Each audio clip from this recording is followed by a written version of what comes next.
All right, hey, I'm Jeff Baumgartner with Light Reading. I'm joined by Jaimie Lenderman and Mike Dano. That's me. And we're here in Denver. We're doing the podcast recap of Cable Next Gen. Yep. 2023. We did 2 days, covered a ton of ground, right? We did cable, we did wireless, we did fixed wireless, we did fiber, we did pigeon, all sorts of distribution. But if I had to think about a theme that was pervasive this week, it felt like optionality was one of them for the industry, because the cable operators aren't necessarily going all the same speed or kind of going lockstep in one direction with like Enhanced 3.0 or DOCSIS 4.0, or overbuilding with fiber, or doing fixed wireless or not doing fixed wireless. But it just feels like, they have this big toolbox and there's a lot of variables that kind of determine the direction that they're going. Yeah, it's like choose your own adventure.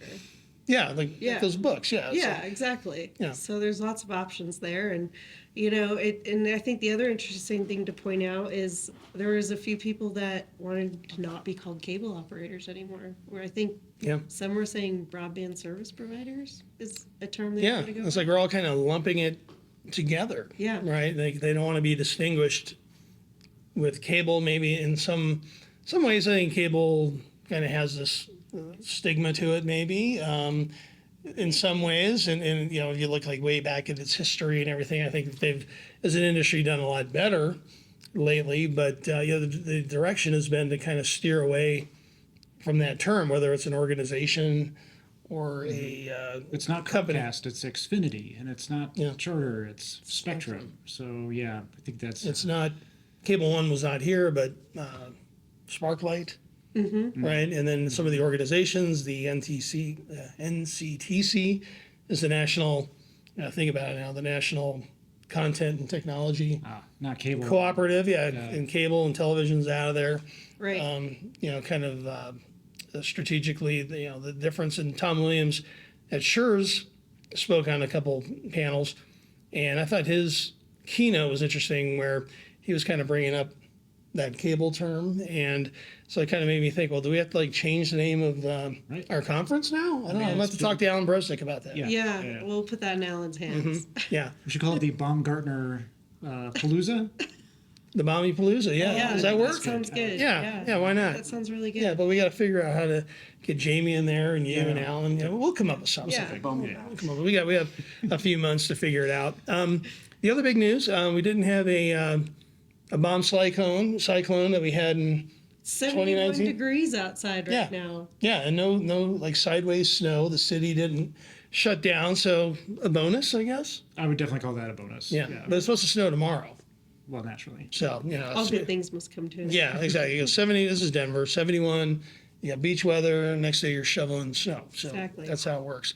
The other thing was there was a lot more focus on just the way that the agenda was structured, a lot more focus on PON and fiber to the premises technologies, whether it was used in a brownfield or maybe a targeted situation, or greenfields, of course. I think if you're going to build brand new, you're going to do fiber to the premises. So PON is only 3 letters, but it used to be like a 4-letter word in a sense. But I don't know. That was kind of another takeaway for me. Yeah, I mean, I think you need a lot of fiber to do DOCSIS 4.0, so it's not a bad word anymore, and they can coexist peacefully and help service providers move forward. Yep. And I thought also what was really interesting was DAA and edge compute. Not just I know it was my panel, so I'm not a little biased. I'm a little biased. It was the highlight. Yeah, we're talking DAA and we're talking edge compute. Two very transformational architectures, and they cooperate with both coax and fiber. Yeah, good point. Then Mike. Yeah, your world is typically 5G wireless. That's right. Then you're coming in, a little bit of satellite. You'll do fiber. I know you've been following that. So when you're kind of trying to take it all in, What's your takeaway? What I do you know think? it's that is certainly my background is the mobile industry, and it feels like in telecom everybody's got their own little tribe that they come from. I come from the wireless tribe.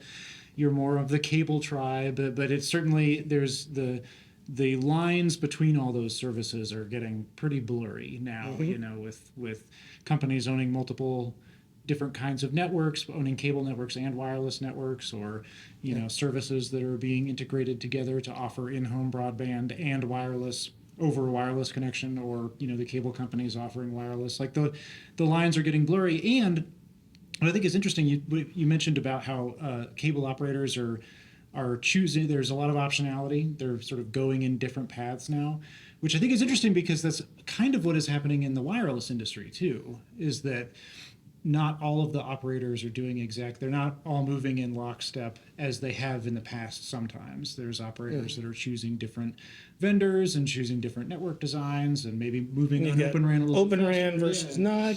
Yeah, exactly. So What like kind of spectrum are you going to use? yeah, the networks more. look a little different. They're not all very much the same like they kind of used to be. So Because I remember going back, it was like LTE versus was it WiMAX or something? It was kind of like, okay, those are the two things. But yeah, it's a lot more diverse in terms of where they're going forward. And I think, yeah, you're right. I think it's a great thought in terms of like how it kind of connected this week. Yeah, there's just a lot of different variants and variables in terms of the direction going forward. And then we sat in on the fixed wireless thing. I wish that I had gotten it, but I missed that one, Oh, unfortunately. you did. Okay. So, Well, I saw yeah. it. So I was going to ask you what they talked about, because now I need you to tell me what I Oh, missed. okay. Well, obviously, the direction of the conversation was not about fixed wireless as a competitor as much, but like complementary in terms of reaching into areas that they're it's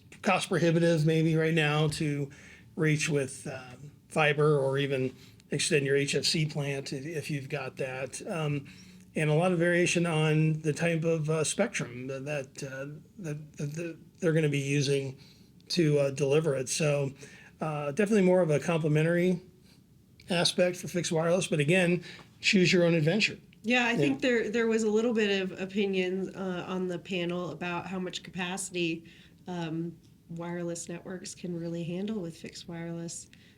I think the statistic that was given was the average mobile user uses 10 gig per month, and the average, I think everybody's a 100? power user. I think it was 500. 500, yeah. 500 gigs a month, and so it really depends on the type of customer I think you're putting on those wireless networks. Right, and where are they going to be tomorrow?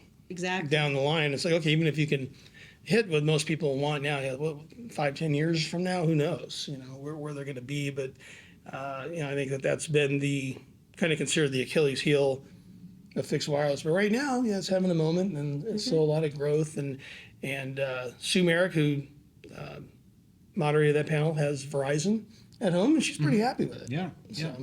Yeah, there's a lot of those fixed wireless customers out there. I mean, between T-Mobile and Verizon, there's almost 4 million today, and that doesn't include all the other wireless internet service providers out there. So it's a sizable market, but yeah, it doesn't seem like anyone really expects it to go beyond a relatively niche offering. Yeah. And one of the things I was asking panelists about was DOCSIS 4.0. Right? That's the next thing for some operators that are going to do that. Some aren't. But one of the questions is like, hey, what happens after 4.0? Is it going to be the end of DOCSIS as we know it? Or, once the next move after that is It'll be DOCSIS, fiber to the premises? Will it be DOCSIS 5G? That would be great. DOCSIS That 5G. That would make me happy if that were the case. I think are consumers confused enough? So. Probably. That's Okay. true. Yeah. But not bad, though. I think it could maybe work. But they were saying, it's like years and years. Like one's like, well, maybe 20 years down the road. It's like, well, that's a long time. But I think the term that I was heard used was intelligent 4.0. intelligent 4.0. I So does that make this one kind of not so bright 4.0? I don't know. I don't know. Mike, is it like 4G and then LTE? That's true. Yeah. I mean, we do have multiple acronyms like that. Yeah.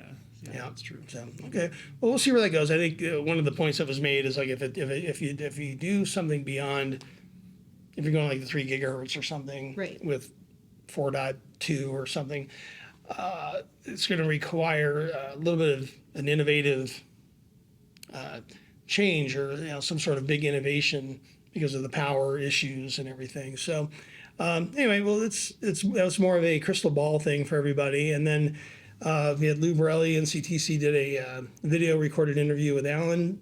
Did get into the video side, and he was pretty funny because he said he doesn't like the term cord cutting because a lot of people who cord cut pay TV, they're still getting the cord's still there. So he's calling it like an unbundling, I think is kind of his term. We'll see. I don't think cord cutting it's too late. It's caught on, but I think he makes a good point. And then Mike, last thing, convergence. Yeah. Was that so?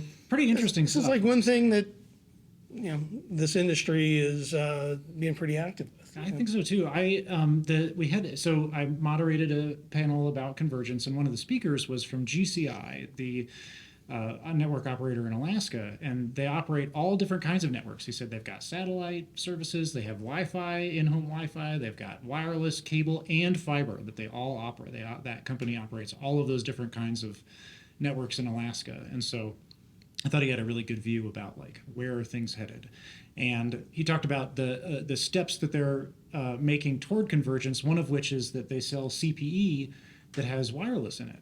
So if the cable network goes down, they have a wireless backup for the CPE in the house, which I think is kind of like that. I think that's the future that's a hint of where we're headed. Right. Yeah, and it's like you have kind of a Swiss Army knife in a way that kind of fits in with the choose your own adventure. It's choose your own adventure with your Swiss Army knife. Yeah, I think the other big thing that stuck out to me is, speed is important, but what's also just as important is reliability and customer satisfaction. Man, I totally agree with that. I have Yeah. 100 megabits in my house, and that is all I need. I do not need more, but I need it to be there. That's what I really need. Right. And they got to figure out how to sell that.